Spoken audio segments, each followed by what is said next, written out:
lojtar bazë në ndeshjet e fundit të kombëtares, do të jenë ato që ai sot do t'ju besoj pasi është një moment ku përveç se 3 pikëve mund na duhen shumë edhe golat. E prezantova në fillim është ish futbollisti i kombëtares, sot trajneri i Ferizajt, Nevil Dede, cilin e përshëndes. Kemi lidhje direkte në këtë çast, të ju përshëndesim. Përshëndetje. Si jeni? Mirë, kënaqësi t'ju kemi në studio, besoj optimist. Kënaqësi ime.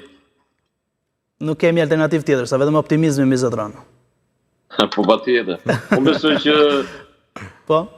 besoj që sot pritshmëritë tona do përmbushen me sukses, pra secili nga ne, çdo shqiptar që mezi po pretendeshin, do kënaqet edhe mbi të gjitha do shijoj fitoren e kurrizimit tonë. Më vjen mirë se që nga i vendosur që do ta kemi fitoren, më në fund kjo tregoj. Asë vend dyshim. Ja kam thënë me Ernesti.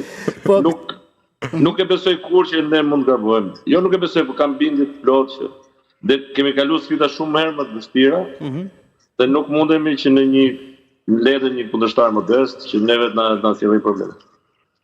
Neste, çfarë mund të jetë më e vështirë sot për kombëtarën? Për shembull, mbështetje nga tifozët ne e kemi. Skema duket e mirë, optimizmi i shëndetar. Nga fitoret vim, por shiko, unë fakt ja kam bërë një pyetje edhe trajnerit Silvinja, përfitojnë nga rasti se kemi edhe profesor Deda në lidhje. Futbollisti është rasti me Don Berishës, i cili po bën shumë mirë në Serie A, kemi lojtarë që kanë shpërthyer sfundin me gola dhe nuk e di nëse në një ndeshje kaq të rëndësishme a do ketë mundësi për t'i aktivizuar nga minuta e parë, duke qenë se Silvinjo ka luajtur gjithmonë me Aslanin, me Laçin, me Julian Sheun. Profesor Dede, si mendon në këtë aspekt? Kemi sinqert, nuk është dita që Silvinjo, trajneri i kombëtarës do eksperimentoj.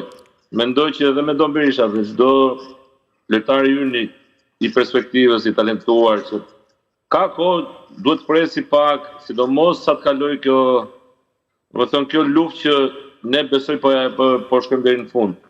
Pra unë mendoj që do i besoj njerëzve të tij kryesor që kanë kontribuar në gjithë eliminatore, po mos habitemi që minuta mund të japi, po jo më shumë se kaq. Besoj në rezultat të siguruar.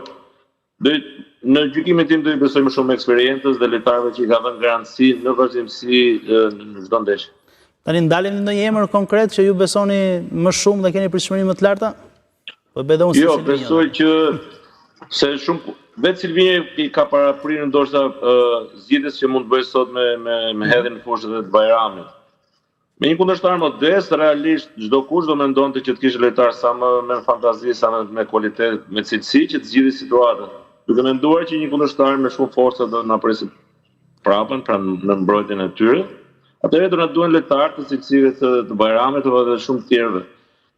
Gjykoj që është një zgjedhje e dur dhe do i japi drejt Silvinjës, sidomos për Bajramin, sepse është shumë i rëndësishëm sot në ndeshjen e sotme, pavarësisht se gjithë tjerët është një nga emrat që edhe Silvinjo beson, po edhe unë mendoj që është e durë.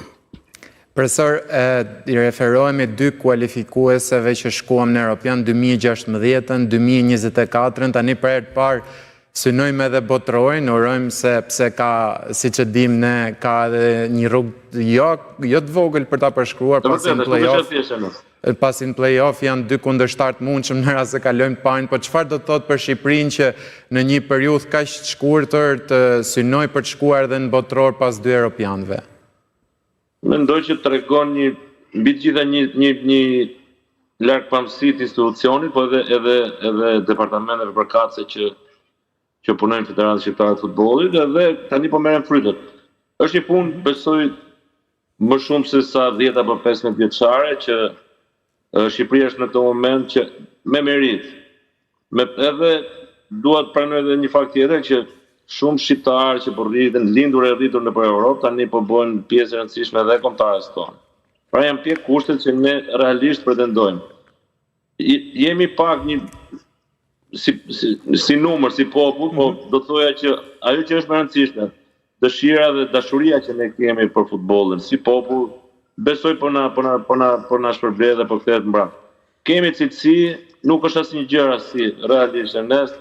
Unë mendoj që çdo gjë kemi marrë merit dhe do vazhdojmë edhe unë jam optimist edhe për play-off-in, po gjithsesi duhet kalojmë një Andorrën, pastaj të shohim çdo ndodhi me Anglinë dhe në para të shohim. Ti marrim me radhë. Ndërkohë, profesor, si e shihni kundërshtarin nëse i bëjmë një analizë konkrete, domethënë me kë përballemi sot? Ne përballemi një kundërshtar që do mundohet na nervozoj, do mundohet që të harxojë sa më shumë kohë lojtarët fitojnë sekonda në çdo avut, në çdo fall, në çdo top ndaluar.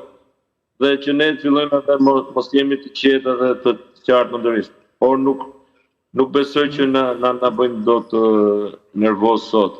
Është një qëllim shumë herë më i madh se sa një ndeshje futbolli dhe realisht po shkruhet historia, se nuk është vetëm europianit, po flasim për botëror. Dhe ky është rasti në fakt që ndoshta ideal për dhënë maksimumin e tij. Neste?